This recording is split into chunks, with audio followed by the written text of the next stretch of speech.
Hello and welcome to another episode of Bullseye with Abhi.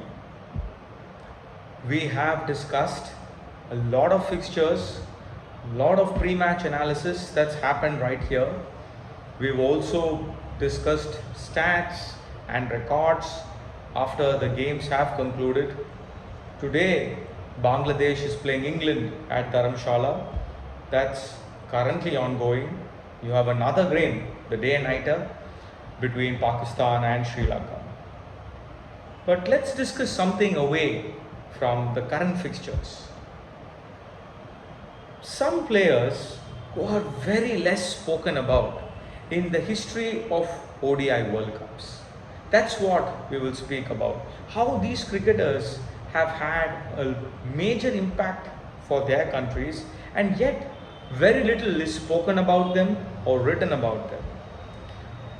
An interesting statistic that I came across recently was only 3 players in the history of ODI World Cups have scored more than 1000 runs and taken over 20 wickets.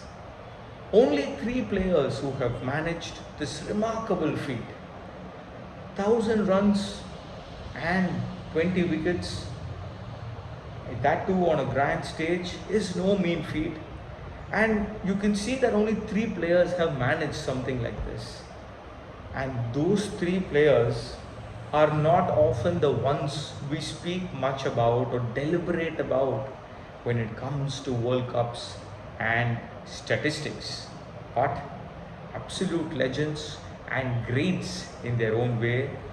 Those 3 cricketers are Sanath Jayasuriya, Jacques, and one cricketer who features in the current World Cup also is the skipper of his national side. It is Shakib Hasan. Figuring in this category, you easily know that somebody like Shakib Hasan is a living legend of the game. In terms of his ODI record, nobody even comes close to it in Bangladesh cricket. He was the skipper earlier, then offered to step down, and now every time the going has been tough and there has been rough seas, the board has looked up to him to don the captaincy, shoulder the responsibility, and marshal the resources.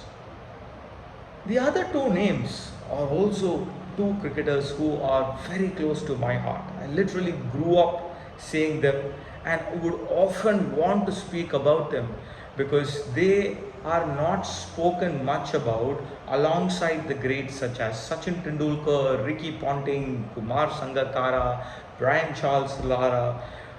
If you look at the bowlers, we speak so much about Glenn McGrath, Shane Warne, Courtney Walsh, Curtly Ambrose, Wasim Akram, Waqar Younis, even the earlier names like Imran Khan, Sir Richard Hadley. But these 2 cricketers are seldom spoken about and even given a similar pedestal to these names. Sanath Jayasuriya, especially just prior to the 1996 World Cup and post that, revolutionized the batting style in the power play overs. When the fielding restrictions were on in those days, he was one of the few cricketers who went after the bowling, charged the fast bowlers, used a pickup shot, like a short arm jab, would use the wrist effectively, move towards the middle stump, and flick the bowlers over fine leg for deep sixes. Those days didn't see the advent of T20 cricket, and aggression was something unheard of. And this man reinvented that style and brought to the fore that you can actually get off to a flying start in ODI cricket too. Also, not too many know that he started his career as a left-arm spinner. If you look back at the records and statistics, the first few games he's actually batted at number 9, number 10 and number 11. That's because he made to the side using his left-arm spin. From then on, he notched up the batting lineup and ended up being a world-class opening batsman. And particularly in the ODI arena, he's played several match-winning games for Sri Lanka. Nothing can be taken away from his bowling skills too, especially one of the few left-arm spinners who could fire it in at the death and at the slog. Many times Sri Lanka used him effectively in the death overs too. So much about his credentials as a left-arm spinner. The second cricketer there, Jacques, how much ever you deliberate about this legend, it would just not be enough. He was batting at that number 3 slot, which somebody in Indian cricket like Rahul Dravid was occupying. He played all 3 formats and also was the calming influence in the batting lineup. Great slip fieldsman too, and with the ball when he did get a lot of wickets for South Africa with the new ball too. He was a genuine swing bowler, and on many occasions he bowled his entire quota of 10 overs and batted right up there at that number 3 slot.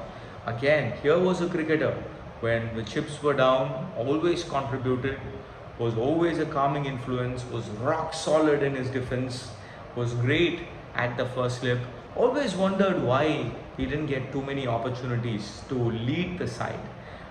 There were many instances that one felt that he would be the right guy to take the South African team forward. Till date, that's one thing that I regret about Jacques. He could have led the side at least for a few games, and that would have meant that even his leadership skills were to the fore. So these 3 cricketers, Sanath Jayasuriya, Jacques, and Shakib Hasan, I would want to register on this episode